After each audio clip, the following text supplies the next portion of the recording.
Good morning. आज के class में हम लोग कम्युनलिज्म इन इंडिया देखेंगे। पिछले क्लास में हम लोगों ने सोशल एम्पावरमेंट देखा था, फिर आगे इसी सेक्शन में रीजनलिज्म को देखेंगे, फिर आगे कहानी बढ़ती है कि सेकुलरिज्म क्या होता है। तो इस पूरे प्रोसेस में हम लोग समझने की कोशिश करते हैं। सोशल एम्पावरमेंट के बाद अगला सेक्शन आता है हमारे पास कम्युनलिज्म इन इंडिया, सांप्रदायिकता। What is the communalism in India? सांप्रदायिकता क्या होती है, इसके कॉजेज क्या क्या हैं, what is the benefit, what is the positive aspect, what is the negative aspect, challenges क्या हैं इससे निपटने के लिए, और किस तरह से ये सोसाइटी को ये इफेक्टेड कर रहा है, इन इसके रेमेडीज़ क्या है, इन तमाम चीज़ों को इस सेक्शन में डिस्कस करेंगे। ठीक है। तो एक ग्रुप किसी रिलीजन का, और जब दूसरे ग्रुप के किसी रिलीजन से अपने आप को सेपरेट कर रहा है, या फिर अपनी सुपीरियरिटी दिखा रहा है, या फिर अपने ग्रुप को एम्पावर कर रहा है सिर्फ रिलीजन बेसिस पे, तो वहाँ से इसकी कहानी की शुरुआत होती है। तो इसको ऑफिशियली हम लोग देखते हैं। मैंने पिछले क्लास में भी कहा था कि ये वाला जो सेक्शन है, इस सेक्शन ये दैट इज़ सब्जेक्टिव सेक्शन। तो यहाँ ऑब्जेक्टिव कंटेंट नहीं होता है, डाटा और फैक्ट नहीं होते। यहाँ पे आपको मेंस आंसर राइटिंग के पॉइंट ऑफ व्यू से चीज़ों को गैदर करना होता है। चूंकि प्रीलिम्स में इस सेक्शन से कहीं कोई लेना देना नहीं है, तो ये मेंस का सेक्शन है। तो मेंस में आपको सब्जेक्टिव प्रोस्पेक्टिव से यहाँ समझना है, और फिर जो स्टडी मटेरियल है उससे कंप्रेस करके उससे नोट्स बनाना है और उसको लिखने की प्रैक्टिस करना है ना। तो बेसिक कॉन्सेप्ट और समझने के लिए ये जरूरी होता है। अब है correct, communalism in India is a complex socio political for the safe national integration, है ना। अगर आप अपने सोसाइटी को, अपने रिलीजियस ग्रुप को एम्पावर्ड करते हो, उसके अंदर अगर मान लो पॉजिटिव एस्पेक्ट लेते हैं, तो अगर उसके अंदर अवेयरनेस लाते हो, उसका फिर से वही बात सोशल एम्पावरमेंट वाला, कि उसका ऑर्गेनाइजेशन बनाते हो, फिर रिप्रेजेंटेशन लेते हो, उसमें देते हो जो पॉलिसी मेकिंग के प्रोसेस में है, तो ये नेशनल इंटीग्रेशन के लिए तो अच्छी चीज़ है ना। इसके नेगेटिव एस्पेक्ट भी हैं, तो फिलहाल इसमें यहाँ पे ये रखते हैं। It is closely linked with social empowerment, regionalism and secularism. ठीक है। The ideology promotes loyalty to one's religious community above loyalty to the state. अब यहाँ पे प्रॉब्लम शुरू हो जाती है कि कह रहा है कि the ideology promotes loyalty to one's religious community, है ना। यहाँ प्रॉब्लम शुरू हो जाती है कि इस ग्रुप के जो मेंबर्स होंगे, इस ऑर्गेनाइजेशन के मेंबर्स होंगे, या कम्युनल ऑर्गेनाइजेशन के जो भी सपोर्टर्स हैं, उनकी पहली लॉयल्टी अपने रिलीजियस ग्रुप को लेके है, फिर उसकी लॉयल्टी है above loyalty to the state, फिर वो स्टेट की बात करेंगे। तो यहाँ से इंटीग्रेशन में प्रॉब्लम शुरू हो जाता है। लेकिन कम्युनलिज्म के डिफिनेशन में ये है कि इनकी लॉयल्टी जो है पहले अपने रिलीजियस ग्रुप के लिए होती है, फिर इनकी लॉयल्टी स्टेट के लिए होती है। Communalism foster collective identity based on religion leading to divisions, है ना।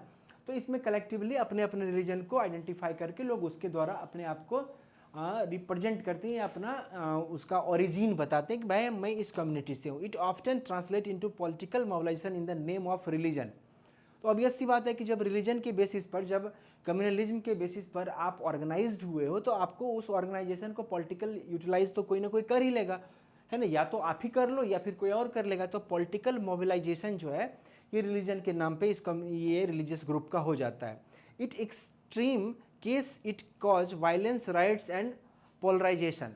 अब यहाँ पे समस्या कहाँ से शुरू होती है कि अगर कम्युनलिज्म अपने एक्सट्रीम पे चला गया, जैसा कि हमें देखने को मिला है कहाँ पे, बंगाल वाले अभी इंसिडेंट में, है ना। या फिर आप देखो कि आप बांग्लादेश वाला इंसिडेंट देखो कि बांग्लादेश में भी जो कम्युनलिज्म है,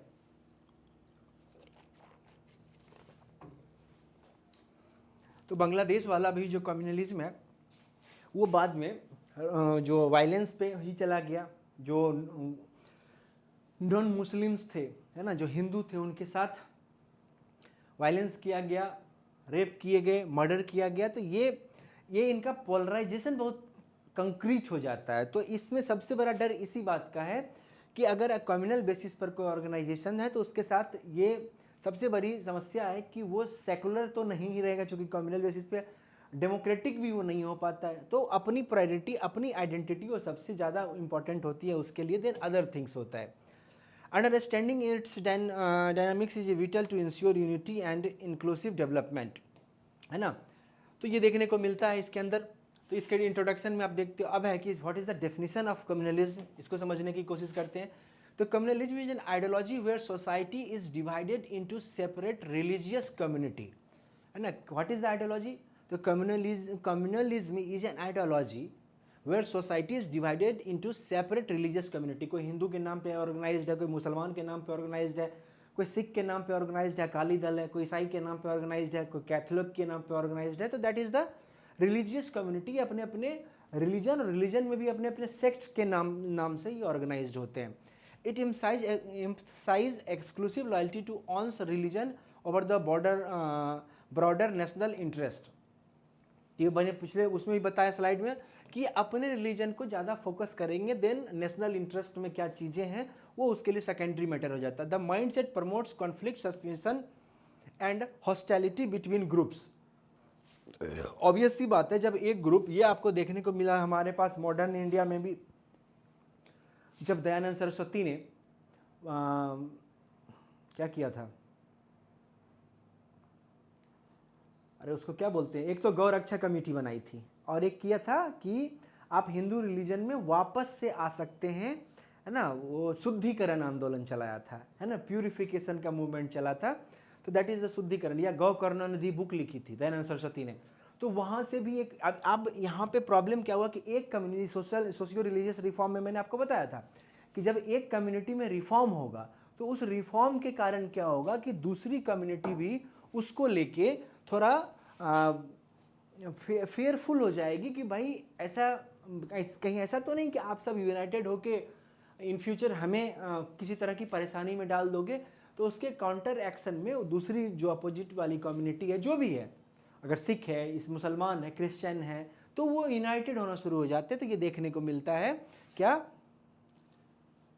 कहाँ गया था, it can be political weapon to mobilise people around religious sentiments, है ना, ये यहाँ पे था। तो एक दूसरे के प्रति एग्रेसिव हो जाते हैं। It can be seen as a political weapon to mobilise people around religious sentiments. तो रिलीजियस सेंटिमेंट्स में ये मोबिलाइज हो जाते हैं पीपल के अराउंड। The ideology thrives and narrow thinking and intolerance, है ना। अपने रिलीजन को लेके, अपने कम्युनिटी के मैटर को लेके काफ़ी इंटॉलरेंट हो जाते हैं, जो कि अच्छी बात नहीं, क्योंकि हम लोग मल्टीपल डायमेंशन वाले सोसाइटी में रह रहे हैं, जो अलग अलग रिलीजियस ग्रुप के लोगों के साथ हम लोग लंबे समय से इंडिया में ये देखने को मिला है। जब से इंडियन सिविलाइजेशन है तब से मल्टीपल रिलीजन के लोग हमारे साथ रहे हैं, है ना। दैट इज, इस कारण से इंडियन सोसाइटी इतना टॉलरेंट हो पाई है। तो यहाँ पे क्या है कि अगर कम्युनलिज्म का डेवलपमेंट होता है तो वो ग्रुप इनटॉलरेंट हो जाता है। मैं लंबे समय से क्यों कह रहा हूँ कि जब ये वैदिक सिविलाइजेशन होता है तो वैदिक सिविलाइजेशन के ठीक बाद बुद्ध और जैन का इमर्जेंस हो जाता है।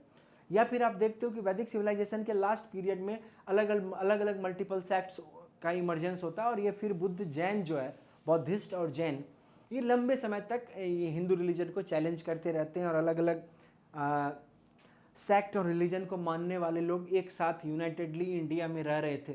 अशोक को आप देख लो, बौद्धिस्ट फॉलो करता है, या चंद्रगुप्त मौर्य जैनिज्म को फॉलो करता है। उससे पहले अगर आप चलते हो, अजातशत्रु, बिंदुसार, है ना, कोई आजीवक है तो कोई किसी और सेक्ट को फॉलो करता है, कोई पार्श्वनाथ को फॉलो कर रहा है, और ये सब चलता रहा। इस्लाम बहुत बाद में आया। अभी जो मेजर प्रॉब्लम आती है ये कम्युनलिज्म को लेकर, आप मेजोरिटी में मामला देखते हो इन करंट डेज, तो हिंदू वर्सेस मुसलमान आपको कम्युनलिज्म में मेजोरिटी में मैटर देखने को मिलेगा, या फिर एक आध दो बार ऐसा देखने को मिला हिंदू वर्सेस सिख हो गया था मामला, है ना। तो उसमें एक प्रॉब्लम है, ऐसा नहीं है कि अब हुआ है, पहले भी जब दो कम्युनिटी के लोग रह रहे थे, जब अपने पिलर इंस्क्रिप्शन में अशोक कहता है कि सबों को जो है वो टॉलरेंस होनी चाहिए सोसाइटी में, तो ये कहने की नौबत अगर किंग को आ रही है तो दैट मीन्स है कि सोसाइटी में इनटॉलरेंस था। तब तो किंग आके ये कह रहा है कि नहीं, आपको सहिष्णु होना चाहिए, टॉलरेंट होना चाहिए। जैसे आपके अंदर कोई बुराई है ही नहीं तो मैं आपको क्यों कहूँगा कि सिगरेट पीना छोड़ दो, स्मोकिंग इज बैड हैबिट। आप पीते ही नहीं हो तो आपको क्या मतलब है स्मोकिंग इज बैड हैबिट और या गुड हैबिट। बट अगर ये है तभी जाके ये चर्चा है, थोड़ा बहुत भी है तभी तो है ना। तो ये देखने को हमें मिलता है। फिर अशोक के पीरियड में, फिर गुप्ता पीरियड में आप देखते हो तो बौद्धिज्म जैनिज्म वाले लोग कहीं नहीं गए, यहीं थे। बाद में इमरजेंस ऑफ इस्लाम होता है और फिर उसका इंडिया में एंट्री होता है। फिर ब्रिटिशर्स अपनी जो क्रिश्चियनिटी को लेके इंडिया आते हैं या यूरोपियंस, तो वहाँ से मल्टीपल सोसाइटी, तो इंडिया को मल्टीपल रिलीजन के लोगों या मल्टीपल सेक्ट के लोगों के साथ रहने की आदत पहले से थी। It often result in communal violence and social disharmony. Obviously बात है, कम्युनलिज्म का डेवलपमेंट होगा तो क्या होगा, कम्युनल वायलेंस होगा और डिसहार्मोनी फैलेगा। In India it has been recurrent challenges since colonial times. अब यहाँ पे क्या हुआ था कि कॉलोनियल पीरियड में ब्रिटिश ने एक रूल बनाया, that is divide and rule वाला। हिंदू और मुसलमान को आपस में इस तरह से कॉन्फ्लिक्ट करा दिया कि उससे एक नई तरह की समस्या इमर्ज हो गई।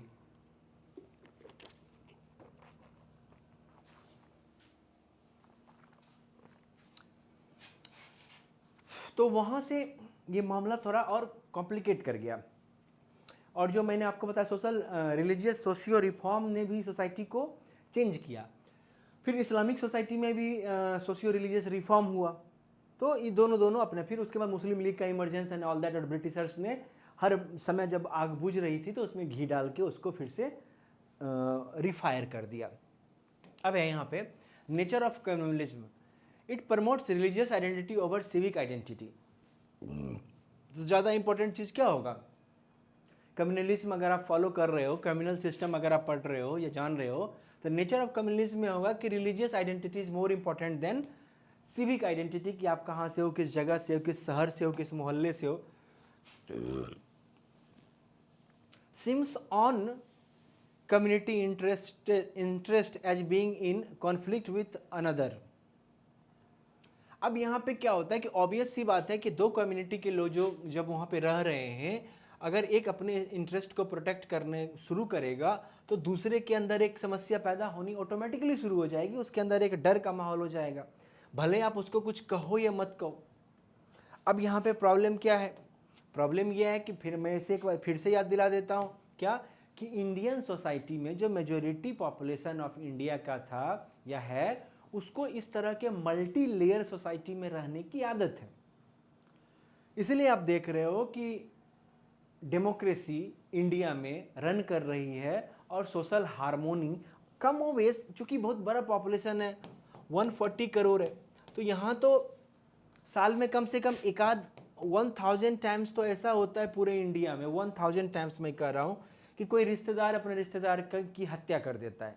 कम से कम 100 से 150 बार तो हर साल न्यूज़ ये आ ही जाता है कि पत्नी ने पति को मार दिया, पति ने पत्नी को मार दिया, मर्डर हो रहा है। तो उस कंडीशन में ये जो 10-20 सोशल कम्युनल चैलेंजेस इंडिया को देखने को मिलते हैं, तो ये इतना बड़ा इशू नहीं है जितना बड़ा इशू इसको बनाने की। लेकिन हाँ ये है कि ये कंटिन्यू अगर ये बढ़ता चला गया और एडमिनिस्ट्रेशन के लेवल पे या फिर मान लो कि आप पॉलिसी मेकिंग के लेवल पे इसको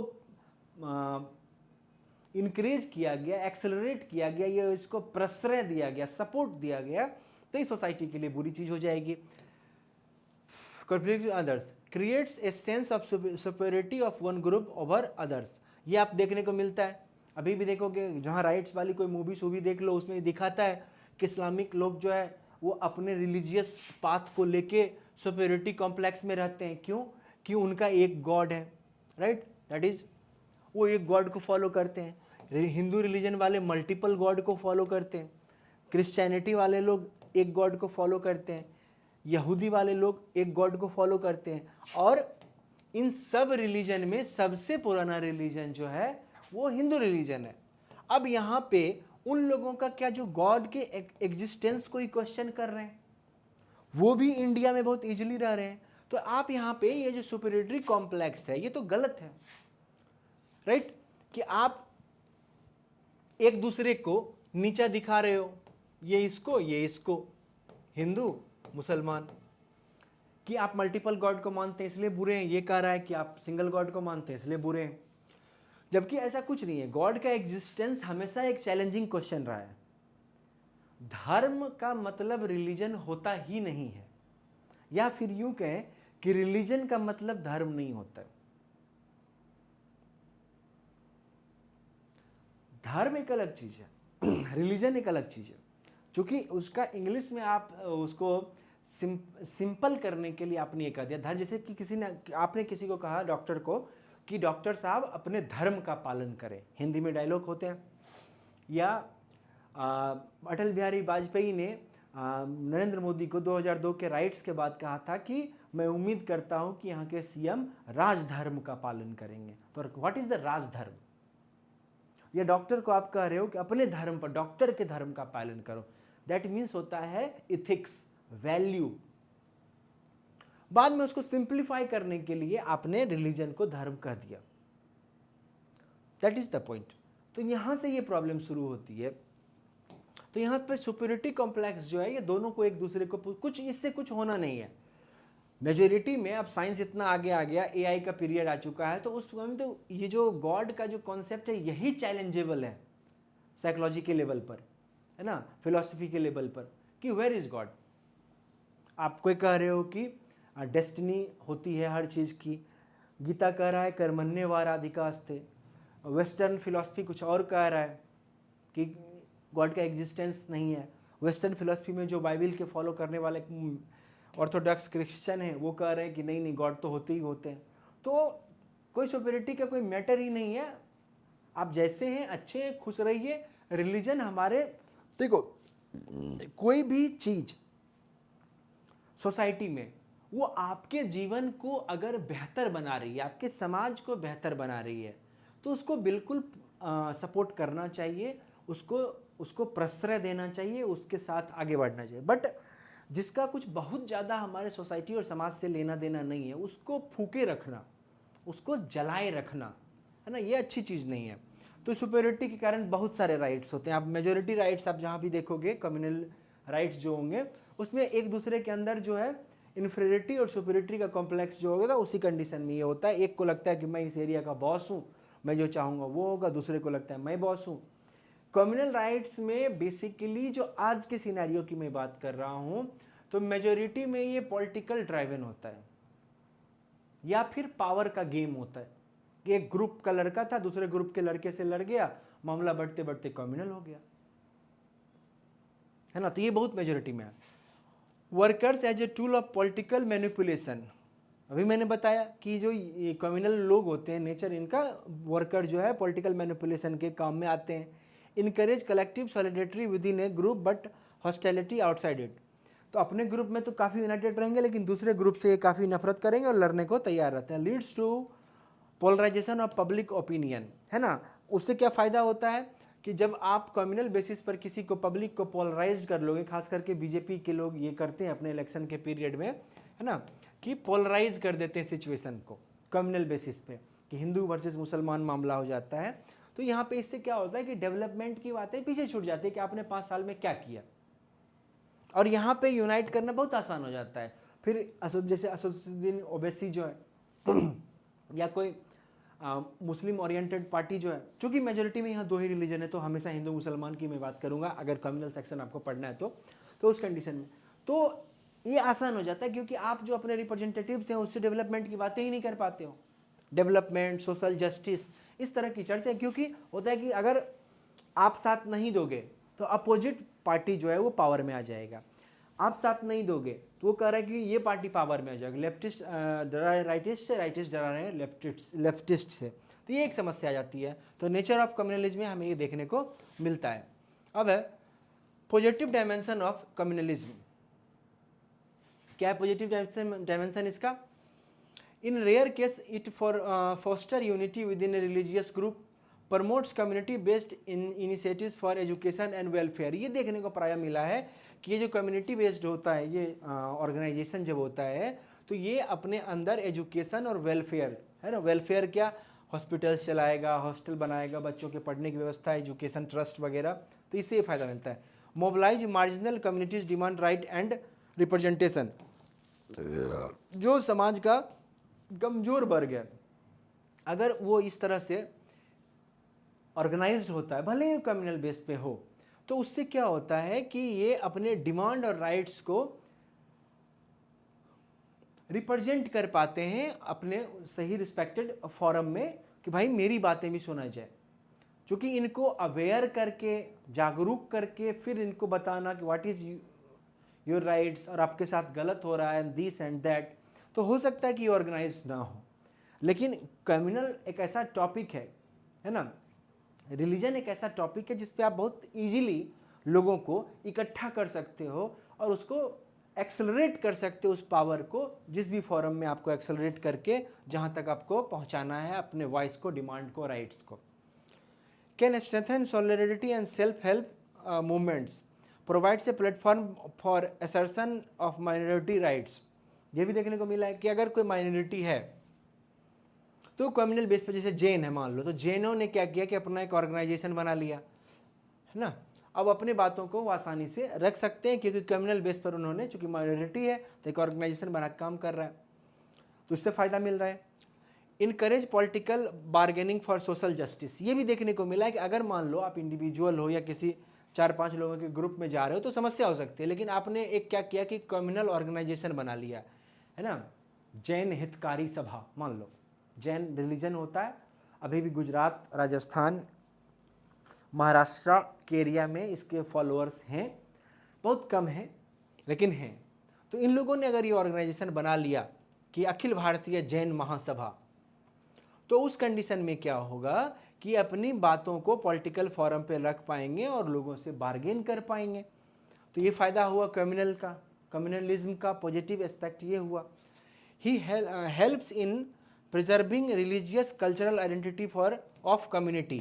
ये पारसियों में आपको देखने को मिलता है कि पारसियों ने अपने आप को कम्युनल बेसिस पर ऑर्गेनाइज्ड किया, उनका एक अपना ऑर्गेनाइजेशन है और ये ऑर्गेनाइजेशन उनके रिलीजियस कल्चरल आइडेंटिटी, है ना, को बचाए रखता है। तो कम्युनलिज्म का हमेशा बुरा ही इम्पैक्ट नहीं होता है, पॉजिटिव इम्पैक्ट भी होता है। तो सोसाइटी में वो रिलीजन या वो ग्रुप ऑफ पीपल एक पर्टिकुलर कारण से उनका ट्रेडिशन जिंदा रहता है। अब कम्युनलिज्म का नेगेटिव इम्पैक्ट तो मतलब भर भर के लिखा जा सकता है, इस पे नेगेटिव इम्पैक्ट तो बहुत ज़्यादा है। नेगेटिव डायमेंशन ऑफ कम्युनलिज्म अब कह रहा है promotes exclusionary policies, fuels hatred, intolerance, mistrust among groups. Obvious सी बात है कि अगर नेगेटिव कम्युनलिज्म फैलेगा तो उससे हेट्रेड बढ़ेगा, इंटॉलरेंस बढ़ेगा, मिसट्रस्ट बढ़ेगा दूसरे रिलीजन के लोगों के प्रति।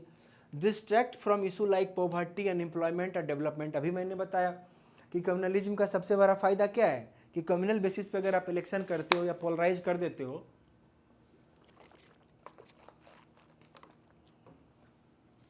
तो उस कंडीशन में क्या होगा,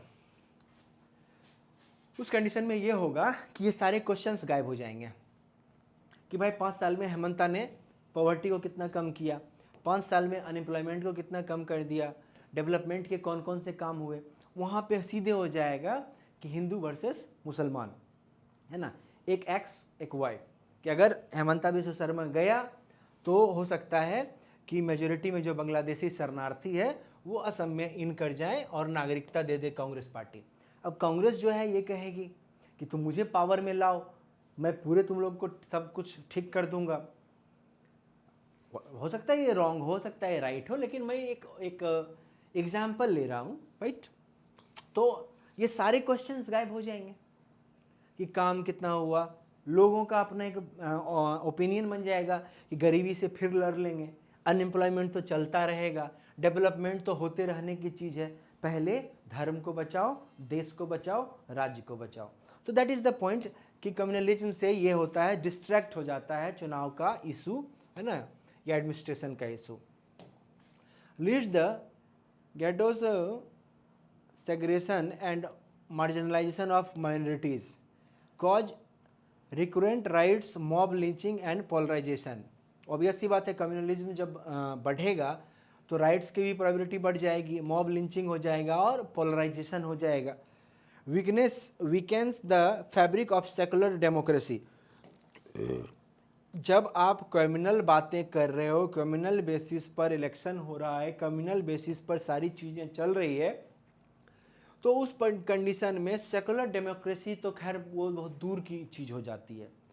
तो इससे क्या होता है कि अगर कम्युनल एक्टिविटी सोसाइटी में या पॉलिटिकल पार्टियों में ज़्यादा बढ़ जाती है और ये ओपनली पब्लिक प्लेटफॉर्म पे होने लगता है, इसलिए आप देखोगे कि बीजेपी के जो भी लीडर्स हैं वो ओपनली इस तरह की बातें नहीं करते हैं, वो इशारों में बात करेंगे, कटोगे तो बटोगे, नहीं बटोगे तो कटोगे।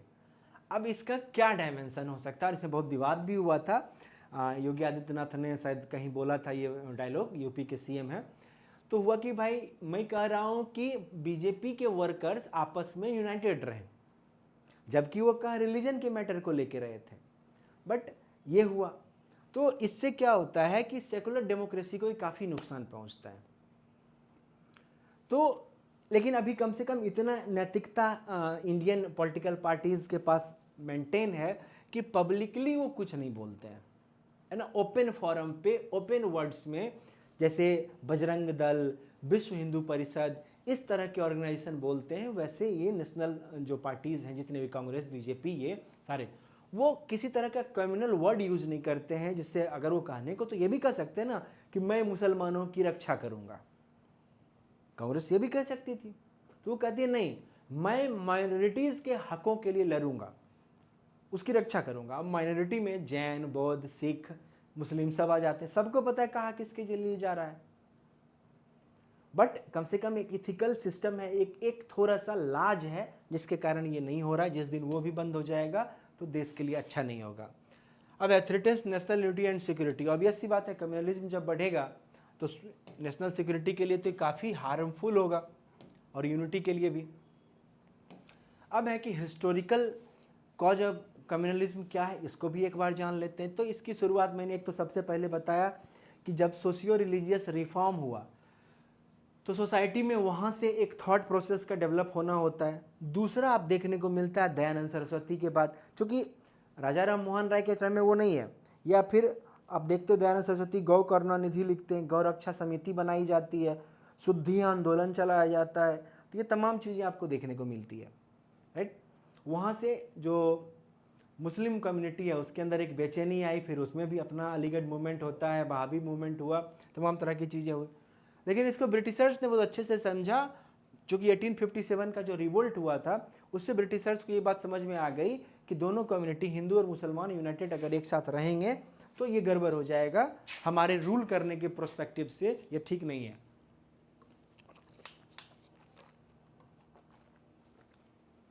तो डिवाइड एंड रूल की थ्योरी दी कि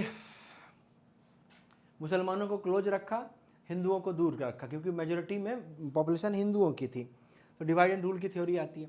इसके बाद 1905 में आप देखते हो कहाँ बंगाल का विभाजन होता है, पार्टीशन ऑफ बंगाल हो गया, और उसके बेसिक ब्रिटिशर्स ने कारण दिया क्या कि एडमिनिस्ट्रेशन के प्रॉब्लम हो रहा है, लेकिन और उसका एक्चुअल कारण था, लेकिन हिंदू मुसलमानों के कारण इसका विभाजन का फॉर्मेशन बनाया गया कि मेजोरिटी में हिंदू उधर रहते हैं तो वो वेस्ट बंगाल हो जाएगा, और मुसलमान रहते हैं तो वो ईस्ट बंगाल हो जाएगा। तो यहाँ से ये कहानी शुरू होती है।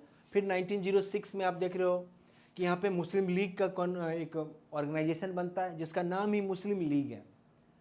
तो मुसलमानों के राइट्स के लिए ऑर्गेनाइजेशन बनाया गया, जबकि हिंदू महासभा और तमाम चीज़ें मेन स्ट्रीम में नहीं थी, मेन स्ट्रीम में आईएनसी थी, इंडियन नेशनल कांग्रेस। फिर 1909 में आप देखते हो पार्लियामेंट्री रिफॉर्म में कम्युनल एक इलेक्टोरल सिस्टम डेवलप होता है कि मुसलमान अपना रिप्रेजेंटेटिव अलग से चुनेंगे। तो ये भी यहाँ से स्टार्ट हो जाता है। 1932 में आप देखते हो कम्युनल अवार्ड अनाउंस हो जाता है ना। कम्युनल अवार्ड क्या है कि रिलीजन के बेसिस पर सबको इलेक्टोरल अलग अलग सेपरेट इलेक्टोरल रोल दिया गया। फिर 1914 में आप देखते हो डिमांड ऑफ पाकिस्तान, कि पाकिस्तान का डिमांड हो गया। और 1947 में पार्टीशन ऑफ इंडिया। तो पार्टीशन ऑफ इंडिया में आप ये देख रहे हो कि ये पार्टीशन हुआ ही था रिलीजन के बेसिस पर, ठीक है। तो हिस्टोरिकल बैकग्राउंड में एक ये मैटर आता है। पॉलिटिकल कॉज हम देखते हैं, तो पॉलिटिकल कॉज में पॉलिटिकल पार्टीज, मतलब कम्युनलिज्म जो है पॉलिटिकली कैसे ड्राइवन होता है इसको देखना है। तो political party exploit religious sentiments for votes. Obvious सी बात है कि आप कम्युनल रूप से गैदर हुए, अभी भी देख लो असदुद्दीन ओवैसी हैदराबाद से हैं और वो असम में भी वोट ले आते हैं, बिहार में भी वोट ले आते हैं, यूपी में भी वोट ले आते हैं। तो क्योंकि लोगों का जो सेंटिमेंट है वो कम्युनल बेस पर उनसे अटैच हो जाता है। Communal slogan and campaign polarise elections, जो अभी मैंने बताया स्लोगन क्या, कटोगे तो बटोगे तो कटोगे, है ना, या फिर और भी कोई इस तरह से इस्लामिक लोग भी अपना कुछ देते होंगे, नाराए तकबीर। अब तो रिलीजियस बेसिस पर ये अगर पोलराइजेशन होता है तो फिर तो सब बातें पीछे छूट जाती है, तो एक समस्या आ जाता है। Politics become religion centric rather than a development oriented. और ये पॉलिटिशियन के लिए बहुत फेवरेबल सिचुएशन होता है कि चूंकि डेवलपमेंट पे तुम हजार क्वेश्चन बन सकते, जैसे कि सड़कें नहीं बनी है, रोड नहीं बने, तो तुम रोड क्यों नहीं बने, अब रोड बन गए तो अगला क्वेश्चन होगा क्वालिटी क्या है रोड का। अब क्वालिटी हो गया तो इसका चौड़ीकरण कब होगा, इसको और बड़ा कैसे बनाया जाए। तो डेवलपमेंट के क्वेश्चंस कभी खत्म होने वाले नहीं हैं। लेकिन यहाँ पे पॉलिटिकल राइट अगर होता है, आप सेंटिमेंट डेवलप कर पाते हो, तो आप लोगों के मामा भी बन सकते हो, है ना, तो ये फायदा आपको मिल जाएगा। Weak enforcement of electoral laws encourage hate speech. यहाँ ये भी देखने को मिलता है। तो हमारे जो इलेक्शन कमीशन ऑफ इंडिया है, तो इलेक्शन कमीशन ऑफ इंडिया के साथ सबसे बड़ी समस्या है कि उसको पनिश करने का उस तरह का कोई राइट ही नहीं दिया गया है। पनिश करने के लिए उसको हाईकोर्ट जाना पड़ता है। अब कोई बंदा हेट स्पीच दे रहा है, कोई कह रहा है कि 15 मिनट के लिए पुलिस हटा लो तो बता देंगे क्या होता है, दूसरा कह रहा है कि 5 मिनट के लिए पुलिस हटा लो तो हम बता देंगे कि दुनिया में मतलब क्या होता है। ये हेट स्पीच है। एक कम्युनिटी दूसरे कम्युनिटी को धमका रही है, तो काउंटर में दूसरा कम्युनिटी भी एक कम्युनिटी को धमका रहा है। तो अब इस हेट स्पीच पे तो आपको कुछ ना कुछ डिसीजन लेना पड़ेगा। लेकिन वीक इन्फोर्समेंट, चूंकि इलेक्शन कमीशन ऑफ इंडिया के पास उस तरह की कोई अथॉरिटी नहीं है कि कोई डिसीजन ले सके, कोई राइट मतलब हेट स्पीच को लेके, फिर आपको हाईकोर्ट में चैलेंज करना है, लंबी सुनवाई होगी, 6-7 साल लगेगा इस बात को फाइनल होने में, तब तक कहाँ से कहाँ दुनिया चला जाएगा। होना क्या चाहिए, आज हेट स्पीच दिया, 1 सप्ताह में जेल, 15 दिन में सजा, कि कुछ भी नहीं बोल सकते हो। हम थोड़ा सा इंडियन सोसाइटी जो है बहुत बैलेंसिंग सिचुएशन में चल रहा है। लेकिन कभी कभी क्या देखने को मिलता है, अगर आप ऑब्जर्व करोगे तो ये जो हेट स्पीचर हैं ये सेफ्टी वालों का काम करते हैं, कि आपके अंदर का जितने भी भरास है, जितना भी मवाद है, उसको बाहर निकाल दिया कि बोलो 15 मिनट में जीत लें इंडिया को, तो दूसरा कह रहा है 5 मिनट में जीत लें इंडिया को, तो दैट इज द पॉइंट। तो लोग एकदम पूरा चिल्ला रहे, नारा लगा रहे, और धीरे धीरे उनका सेंटिमेंट रिलैक्स हो गया। नहीं तो अंदर ही अंदर मान लो कोई प्लानिंग चल रही हो, घुट रहे हो, और कोई वो बड़ा इमरजेंस हो जाए तो गड़बड़ हो जाएगा। मेरा अपना पर्सपेक्टिव है ये। लीडर्स समटाइम्स फ्यूल राइट्स और फॉर पॉलिटिकल गेन। ऑब्वियस सी बात है, कई बार क्या होता है कि ये जो राइट्स हैं कई बार हो जाते हैं, कई बार करवाना पड़ता है पूरा प्लान राइट। वो दैट इज क्या, कंट्रोल राइट्स होने चाहिए, अनकंट्रोल नहीं। कंट्रोल राइट्स में क्या होता है कि दंगे हो तो रहे हैं, लेकिन एक एक इन्फॉर्मेशन पुलिस के पास है, एक एक इन्फॉर्मेशन एडमिनिस्ट्रेशन के पास है, और दंगे को किस तरफ मोड़ना है ना, और उस मूवमेंट का लाभ, सिचुएशन का फायदा उठाकर कैसे पॉलिटिकल गेन करना है। तो ये पॉलिटिकल पार्टी, पॉलिटिकल लीडर्स बहुत अच्छे से करते हैं। अलग अलग फॉर्मेट में आपको देखने को मिलेगा। बार बार अलग अलग पॉलिटिकल पार्टी का नाम लेना अच्छी बात नहीं है, तो रहने देते हैं कि, लेकिन बहुत सारे लोगों ने ये यूज किया है। कहीं भी अगर राइट्स हुए, तो चाहे सिख दंगा दिल्ली में हो या फिर कोई भी हो। Rise of identity based parties reinforce division, है ना, ये भी देखने को मिला है कि आइडेंटिटी बेस्ड पार्टियां होती है, वो अपने आप को बेहतर करने के लिए करती है। Result in communalism of governance, है ना। इकोनॉमिक कॉज देखते हैं कि कम्युनलिज्म का इकोनॉमिक कॉज क्या है। तो सबसे पहले तो जो गरीब सोसाइटी है, कम्युनलिज्म सबसे ज़्यादा डेवलप वहीं होगा। Unequal development creates frustration and insecurity.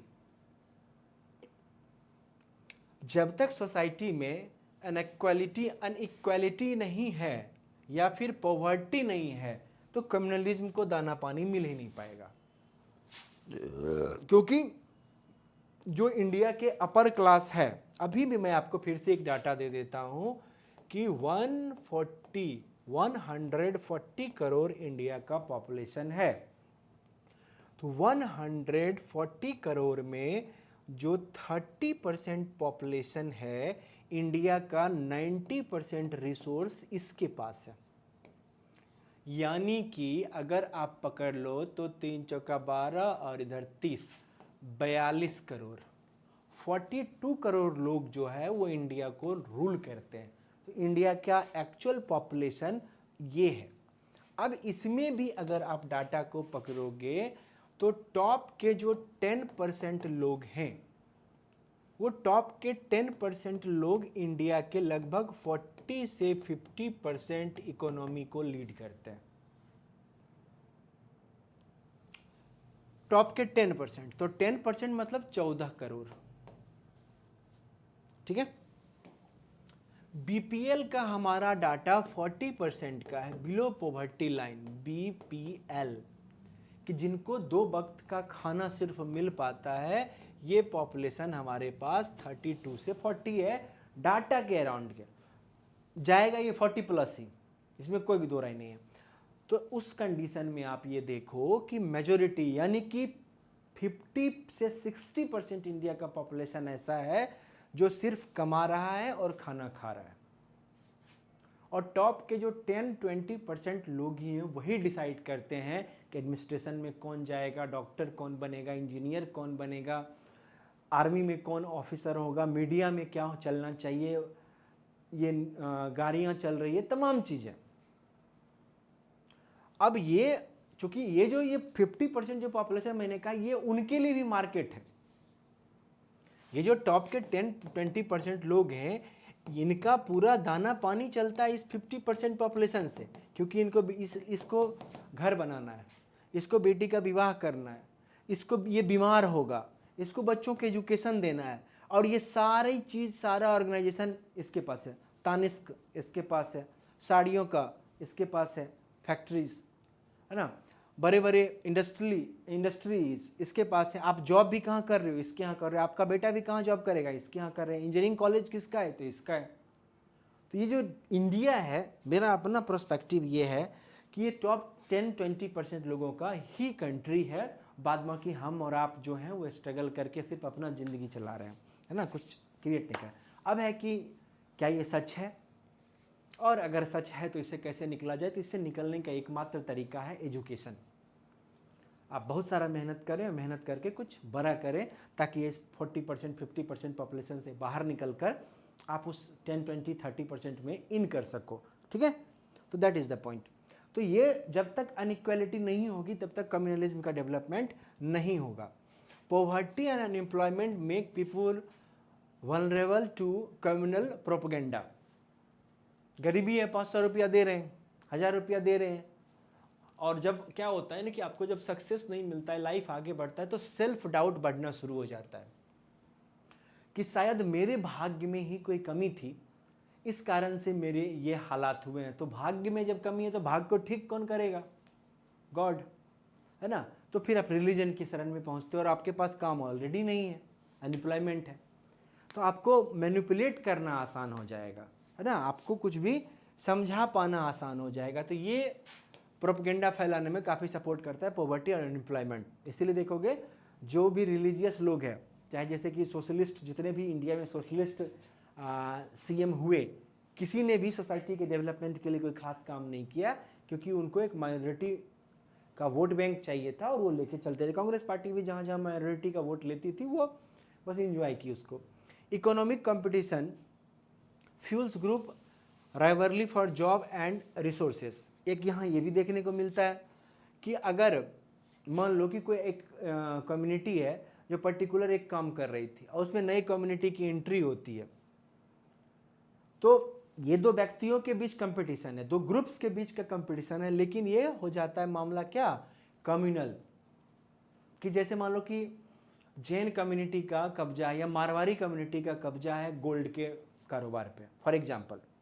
अब यहाँ पे पंजाबी कम्युनिटी की एंट्री होती है, सिख कम्युनिटी की, वो भी गोल्ड के कारोबार में आते हैं, ट्रेड में आते हैं, तो ये मामला कम्युनल हो जाएगा। तो बहुत अधिक फ्यूल का काम करता है ये जो इकोनॉमिक कंपटीशन है। और उस कंपटीशन में कोई बिजनेसमैन है, उसके बगल में कोई दूसरा बिजनेसमैन है जिसका गोल्ड का शॉप है, तो वो चाहेगा कि 10 लाख खर्चा भी हो जाए, लेकिन जब राइट्स हो तो इसकी दुकान को लूट लिया जाए।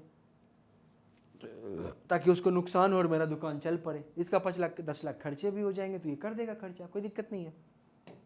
ठीक है। Industrialisation and migration creates urban tension. ये भी दिक्कत है कि इंडस्ट्रियलाइजेशन और जो है वो मेजोरिटी में अर्बन एरियाज़ में हुआ है, शहरों में हुआ है, और उसमें क्या हुआ है कि माइग्रेटेड जो लेबर क्लास वहाँ जा रहा है, अब वहाँ पे भी कम्युनल मैटर आ जाते हैं, तो ये अलग समस्या पैदा कर रहा है। Minority often face discrimination in employment and housing, है ना, often face discrimination in employment and office. ये कह रहा है कि कम्युनलिज्म में एक चीज़ ये भी देखने को मिला है कि जहाँ भी जो भी माइनॉरिटी है ना, उसको जरूरी नहीं है, हो सकता है कास्ट बेसिस पर भी हो, बट बेसिकली मोटे मोटे तौर पर ये रिलीजन ओरिएंटेड होता है, तो इसको डिस्क्रिमिनेशन फेस करना पड़ता है अपने रिलीजन को लेके। तो यहाँ भी एक समस्या होती है, इससे भी गुस्सा बढ़ता है कम्युनलिज्म को, इससे फ्यूल मिलता है। Economic backwardness gets interpreted in communal terms. बताइए, politician exploit economic grievances through communal lens. अब यहाँ पे पॉलिटिकल लोग जो है, पॉलिटिशियंस जो है, इसको इकोनॉमिक डिफरेंसेस जो है इसको पॉलिटिकल एंगल दे देते हैं कि तुम्हारे साथ इसलिए बुरा हो रहा है, तुम इसलिए तरक्की नहीं कर पा रहे हो क्योंकि तुम पर्टिकुलर इस कम्युनिटी से बिलोंग करते हो। तो नेक्स्ट हमारे पास आ रहा है एडमिनिस्ट्रेटिव एंड साइकोलॉजिकल केसेस। ये क्या है? एडमिनिस्ट्रेटिव अनएफिशिएंट होने के कारण भी कम्युनल राइट्स बढ़ जाते हैं। Poor policy and based law enforcement escalate violence. कई बार ऐसा होता है कि आपने जो पॉलिसी बनाया, पॉलिसी बनाते टाइम ये दिखा नहीं, और वाइज्ड लॉ, है ना, वाइसनेस किसी का भी हो सकता है किसी कम्युनिटी को लेके, तो इससे भी जो वायलेंस है या कम्युनल एटमॉस्फेयर है उसको एक्सेलरेशन मिलता है। Lack of coordination between intelligence and local authorities, कि कोई इन्फॉर्मेशन आपके पास इंटेलिजेंस के पास है, उसने लोकल अथॉरिटी को नहीं दिया, या लोकल अथॉरिटी के पास है, उसने इंटेलिजेंस वालों से डिस्कस नहीं किया, और जब राइट्स हो गए तब पता चला कि अरे ये तो बहुत बड़ा मैटर था। तो ये भी एक एडमिनिस्ट्रेशन का है। Failure of justice system create impunity for writers. अभी मैंने बताया कि हेट स्पीचर्स जो हैं उनको 6 साल के बाद 7 दिन की सज़ा होती है, तब तक पूरा रायता फैल चुका है ना, लोग मारे जा चुके हैं, तो ये दिक्कत आता है। Psychological mistrust between group builds fear and hostility. Obvious सी बात है कि एक ग्रुप ऑर्गेनाइज्ड हो रहा है, दूसरा ग्रुप ऑर्गेनाइज्ड हो रहा है, ये भी हथियार खरीद रहा है, ये भी हथियार खरीद रहा है, ये ग्रुप बढ़ता जा रहा है, ये ग्रुप भी बढ़ता जा रहा है, तो स्ट्रेस तो बढ़ेगा, और फिर छोटी सी भी एक झड़प जो है वो राइट में कन्वर्ट हो जाएगी। Past trauma of right creates collective suspicion. कई जगहों पे देखने को मिला है कि जहाँ दंगे होते हैं वहीं आगे भी दंगे होते हैं, किसी नई जगह पर राइट देखने को नहीं मिलता है। तो ये जो पिछला एक ट्रॉमा है, मेमोरी है सोसाइटी को, उससे भी ये समस्या पैदा होती है। Rumour and stereotypes fuel deep seated prejudice. कई बार ये देखने को मिला है, अभी आपने देखा था कहाँ कि कोई बांग्लादेश का वीडियो चला दे रहा है, कोई पाकिस्तान का वीडियो चला दे रहा है, कहीं पे कुछ हुआ उसका वीडियो व्हाट्सएप पे डाल के र्यूमरस कर दिया मैटर को, क्या अरे पड़ोस के गांव का 2 लड़का था, उसको देखो कैसे बेहूदगी से मार दिया, वो वीडियो ही नहीं था इंडिया का, है ना। तो ये एक समस्या आ जाती है। Absence of interfaith dialogues and misunderstanding, तो ये सब देखने को मिलता है एडमिनिस्ट्रेटिव एंड साइकोलॉजिकल कॉज में। मीडिया का क्या रोल है? तो मीडिया हर चीज़ को सेंसेशनल बनाने की कोशिश करता है। मीडिया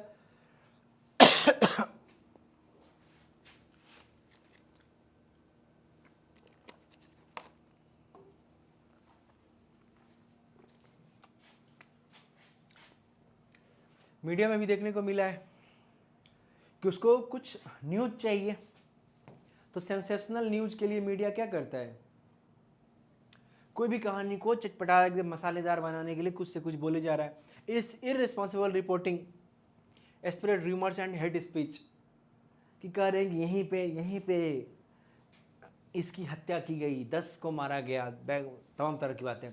तो रिस्पॉन्सिबल रिपोर्टिंग होनी चाहिए। Social media platform become breeding grounds of propaganda, है ना। ये खास करके देखने को मिलता है कि कुछ भी सोशल मीडिया में क्या है कि कोई आपके क्रॉस फैक्ट चेक तो कर नहीं रहा है, जो लिखना है आप लिख के निकल गए, जो पोस्ट डालना है आप डाल दिए, उसका जो भी इम्पैक्ट जहाँ होना है होता रहे। Fake news leads to mobilisation and lynching, ये कई बार देखने को आपको मिला है।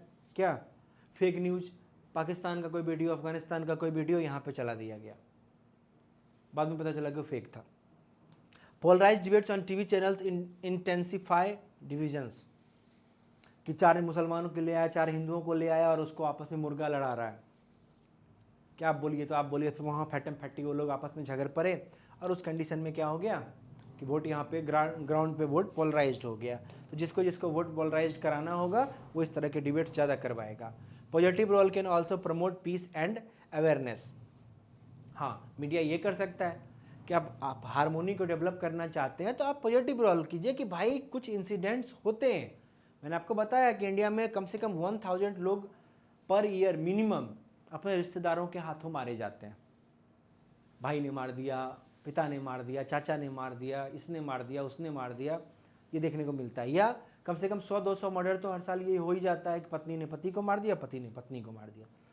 तो ये जब इस लेवल के पॉपुलेशन में ये घटनाएं इंपॉर्टेंट नहीं है तो ये घटना जो कम्युनल है वो कैसे इंपॉर्टेंट है? जहाँ भी कम्युनल राइट्स हुए हैं या जिस किसी ने भी ये गलती की है उसको पनिश्ड किया जाएगा, है ना, बिना वाइजनेस के। वाइज नहीं होना है। पॉजिटिव रोल कैन ऑल्सो, तो यहाँ ये हो सकता है कि मीडिया ये रोल निभा सकते हैं। Need for responsible journalism and regulation, अरे ये कम्युनल एक्टिविटी के लिए रेगुलेशन भी बनाना जरूरी है कि भाई आप कुछ भी कभी भी कहीं भी नहीं बोलते रह सकते हो, उसका एक तरीका होता है, एक सलीका होता है। Major communal incidents in India, जैसे क्या पार्टीशन तो खैर जो चीज़ था मतलब उसने तो ये तय कर दिया कि अब बहुत मुश्किल है। तो आप समझ रहे हो कि सिर्फ कम्युनल सिचुएशन पर अभी ही सोच लो कि इंडिया के 2 पार्ट करने की कोई बात करे कि भाई ये जो जैसे खालिस्तान वाला अभी डिमांड नया चल रहा है, तो खालिस्तान का डिमांड अभी मॉडर्न इंडिया में आप देख रहे हो कि उसको कितने बेहूदगी, मतलब कोई भी उसको सपोर्ट नहीं कर रहे हैं। और आप समझो कि एक सिचुएशन ऐसा आए कि जम्मू कश्मीर, हिमाचल, पंजाब को लेके एक अलग देश हो जाए, दैट नेम वाज खालिस्तान, इसी आधार पर बना पाकिस्तान, कुछ तो हुआ नहीं उसका। तो कितना बुरा लगेगा इंडिया के तमाम लोगों को और इंडियन एडमिनिस्ट्रेशन पर, और जो समय एडमिनिस्ट्रेशन का लीडर होगा उसके प्रति लोगों के अंदर कितनी गुस्सा होगा, मतलब कितना गुस्सा होगा।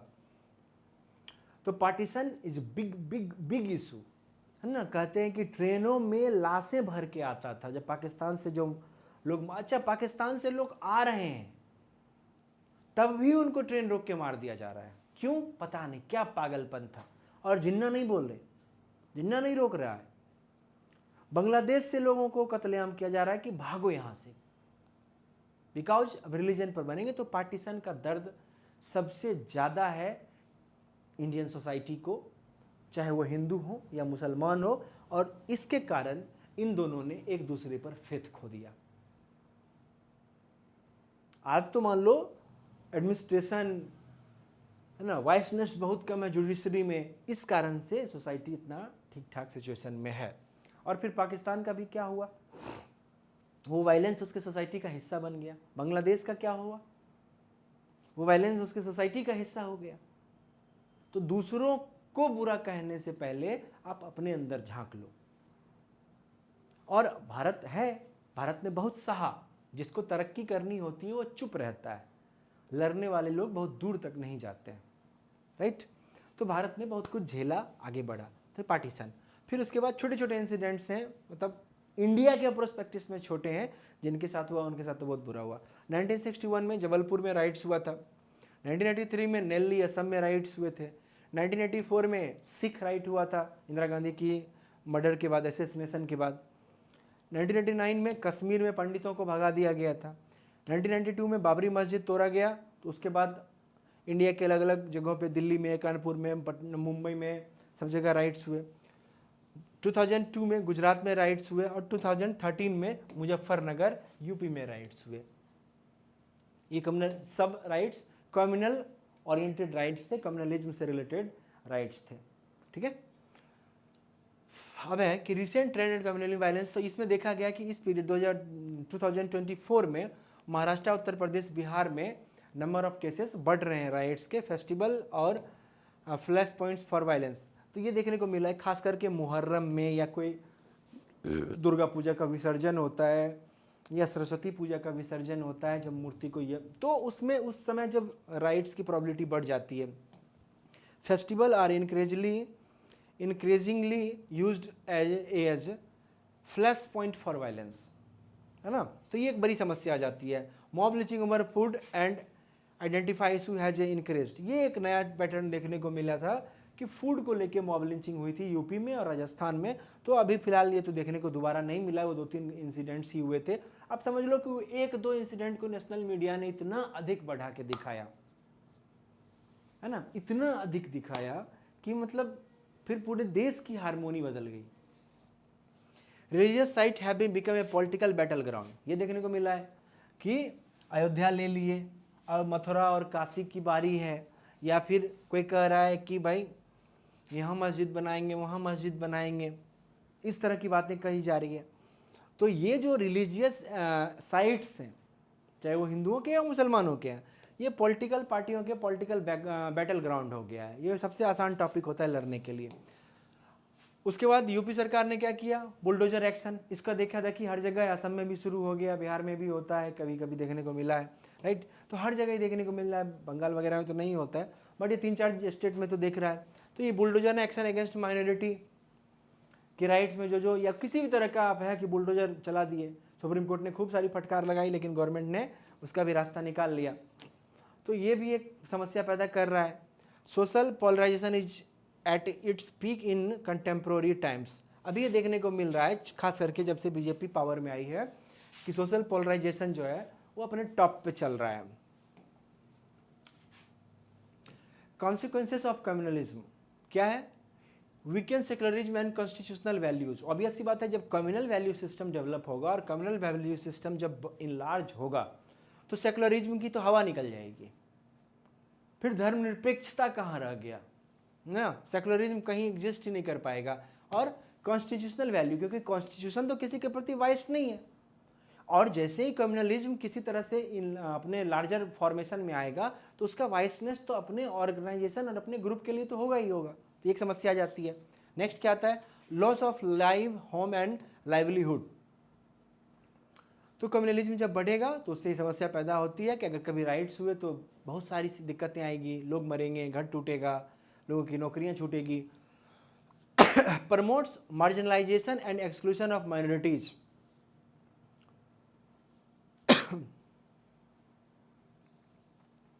तो क्या होता है कि जो समाज के सबसे अंत में, सबसे लास्ट पायदान पे खड़े लोग हैं, है ना, the last person of society, and उसका क्या हो रहा, और माइनॉरिटीज, तो मेजोरिटी ने अपना एक ऑर्गेनाइजेशन बना लिया, तो ये इसको एक्सक्लूड कर देता है, अपने सोसाइटी से बाहर धकेल देता है।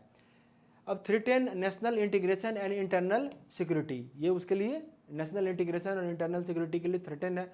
Creates climate for fear and mistrust in society, है ना, सोसाइटी के लिए ये काफ़ी दिक्कत की बात है।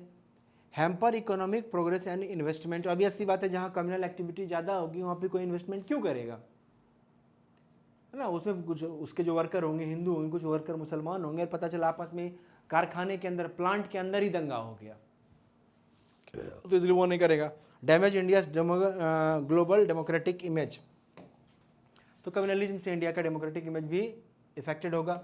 अब है रेमेडीज ऑफ कम्युनलिज्म, क्या करें, तो क्रिमिनल जस्टिस सिस्टम को एकदम स्ट्रांग करना है, क्विक ट्रायल्स करना है। Quick trial is very important thing. Murder आज की हो, सजा 10 साल के बाद होगी नहीं, आज की हो 6 महीने साल भर में निपटा देंगे तुमको। Introduce value based education promoting tolerance, ये सिंगापुर से सीख सकते हैं हम लोग कि एजुकेशन प्रमोट करना है क्या, वैल्यू बेस्ड। तो सिंगापुर से सीखेंगे, लेकिन प्रॉब्लम क्या है, मैंने अभी जो बताया कि 50-60% जो इंडिया का पॉपुलेशन है उसकी किसी को चिंता ही नहीं है, किसी को नहीं है। ये 10-20 करोड़ लोग के मिल के देश चलाते हैं। इंडिया का जो भी पॉपुलेशन 140 करोड़, उसमें से 50-60 करोड़ लोग एडमिनिस्ट्रेशन के पॉइंट ऑफ व्यू से या मान लो सिस्टम के पॉइंट ऑफ व्यू से आप देख लो तो बहुत पावरफुल लोग नहीं है एग्जिस्टिंग। उनका काम है वोट डालना, उनका काम है हल्ला गुल्ला करते रहना, कोई ध्यान नहीं देता है। उनके लिए जब भी चुनाव आएगा 4-5 योजना दे देना है कि ये लो 5 किलो अनाज, ये लो ये लो वो, फ्री में ये देंगे, फ्री में वो देंगे, बिजली पानी ये कर देंगे, बाद बाकी उतना लोड नहीं लेना है कि तुमको भारत को सिंगापुर बनाना है। डिस्कस करो, पेपर ऊपर पढ़ो, टीवी भी देखो, फिर जाओ खाओ, ये सब करो। और इंडियन मिडिल क्लास तो ख़त्म ही हो गया है। उसको तो ऐसा यूरोप ने उपभोक्तावाद में कंज्यूमरिज्म में फंसाया है कि लोन लेके फ्रिज खरीद रहे हैं, लोन लेके कार खरीद रहे हैं, लोन लेके घर खरीद रहे हैं, जॉब गया तो लोन नहीं भर पाएंगे, पूरा ज़िंदगी लोन लेके बच्चों को पढ़ा रहे हैं, ज़िंदगी ख़त्म। एक पर्सन की रिस्पॉन्सिबिलिटी अपने लिए होती है, अपने परिवार के लिए होती है, अपने सोसाइटी के लिए होती है, अपने देश के लिए होती है, और आप उसमें से सिर्फ एक रिस्पॉन्सिबिलिटी निभा रहे हो कि मैं और मेरा परिवार। तो फिर आप देश से डिमांड क्यों करते हो? फिर आप किसी तरह की सोसाइटी से क्यों डिमांड करते हो? आपने सोसाइटी के क्या कंट्रीब्यूट किया सोसाइटी में? आपकी सैलरी 2 लाख है, 5 लाख है, 6 लाख है, आप दिल्ली में, गुड़गांव में, नोएडा में कहीं रह रहे हो, जॉब कर रहे हो, आपने क्या कंट्रीब्यूट किया सोसाइटी को? तो आप कहोगे क्या कि मैं पढ़ा, मैं जॉब करता हूं, मैं ना इंडियन इकोनॉमी में जीएसटी भरता हूं। तो इंडियन इकोनॉमी में जीएसटी भरते हो तो बदले में सरकारें सड़क बना के दे रही हैं, बिजली आ रहा है तुम्हारे फ्लैट में, आपने कुछ एक्स्ट्रा नहीं डाला, तो फिर आप एक्स्ट्रा की उम्मीद क्यों करते हो? आपने जीएसटी चोरी की, आपने इनकम टैक्स चोरी किया, तो बदले में पुलिस भी देर से आ रही है। तो आपने अपनी सारी रिस्पॉन्सिबिलिटी नहीं निभाई। आप अपना और अपने परिवार का तो अच्छे से ख्याल रखते हो, लेकिन आपको इस सोसाइटी से, इस कंट्री से कोई खास लेना देना नहीं है, तो मत शिकायत करो, फिर खुद एडजस्ट करो। आप टैक्स देते हो इसलिए सड़कें हैं, आप टैक्स देते हो इसलिए आपको चलने दिया जाता है, जबकि रिस्पॉन्सिबिलिटी होती है कि देश को कैसे बेहतर बनाएं।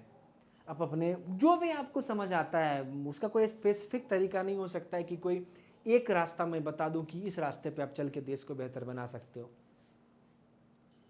आपने कब संडे को कम्युनिटी सर्विस में टाइम दिया? आपने कब किसी प्रोटेस्ट में भाग लिया कि डेमोक्रेसी को बेहतर करना है? आप कब अपनी कंफर्ट से बाहर निकले? आपने समाज के जरूरतमंद लोगों का हाथ पकड़ के कब अपलिफ्ट किया? इन्वायरमेंट को बेहतर बनाने के लिए आपने क्या किया? कुछ भी नहीं, और आपको चाहिए सब कुछ। तो नेचर बैलेंस करती है। तो जब पुलिस लेट से पहुंचे तो शिकायत मत करना, ठीक है। स्पेशल यहां पे कह रहा है special training for police and administrators, कि पुलिस और एडमिनिस्ट्रेशन को स्पेशल ट्रेनिंग देना है कि राइट्स वगैरह में कैसे बैलेंस करना है। Encourage NGO and civil society promotes harmony, implement strong law like communal violence bill, है ना, कि इसके लिए अलग से लॉ ही ले आया। अब है provide job and opportunity to youth to remove insecurity, तो यूथ को जब अपॉर्चुनिटी जॉब का मिलेगा तो इन चीज़ों में नहीं उलझेगा। Promote collective responsibility for unity, तो दोनों ग्रुप्स के लोगों के लिए, तीनों ग्रुप्स के लोगों के लिए, जो भी जितने भी कम्युनिटीज़ हैं, सबको ये दिया जाए कि भाई आपकी कलेक्टिव रिस्पॉन्सिबिलिटी है। तो ये कुछ रेमेडीज हैं कम्युनलिज्म को लेके। अब आता है कम्युनलिज्म, एम्पावरमेंट एंड सेकुलरिज्म। आप एक तरह से इसको कंक्लूजन समझ लो। Communalism hinder social empowerment by driving society, sometimes promotes group solidarity for rights, intersect with regionalism and fragment the nation. Intersects with regionalism, कई बार क्या होता है ना कि कम्युनलिज्म का कनेक्शन देखा जाता है रीजनलिज्म को, मराठी मानुस है ना, महाराष्ट्र वाला देखने को मिलता है, या मिला था असम गण परिषद, तो ये देखने को मिला था कि रीजनलिज्म में भी शामिल है और कम्युनलिज्म में भी। या अभी कम्युनलिज्म का सबसे अच्छा एग्जाम्पल आप देखते हो कहाँ? मणिपुर में मैताई और उसके बीच में जो लड़ाई चल रही थी, तो वो वाला भी देखता है। तो ये है directly opposite secularism and equal opportunity, directly oppose secularism and equal opportunity, fuels acquisition of appeasement and bias in policies, political mobilization weaken real empowerment effort, need for inclusive secular and development oriented approach। तो यहाँ पे ये conclude किया गया है कि अगर आपको कम्युनलिज्म को, है ना, वो कैसे सेकुलरिज्म और एम्पावरमेंट के साथ मिलकर, सेकुलरिज्म के साथ मिलकर काम कर सकता है, तो इसका ये फॉर्मेशन है, राइट। तो हम लोगों ने कम्युनलिज्म के पूरे सेक्शन को देखने की कोशिश की। अब देखते हैं हम लोग अगला सेक्शन हमारे पास जो है, दैट नेम वाज रीजनलिज्म, क्षेत्रीयता, है ना, क्षेत्रीयता क्या है, कैसे काम करता है, उसको देखते हैं।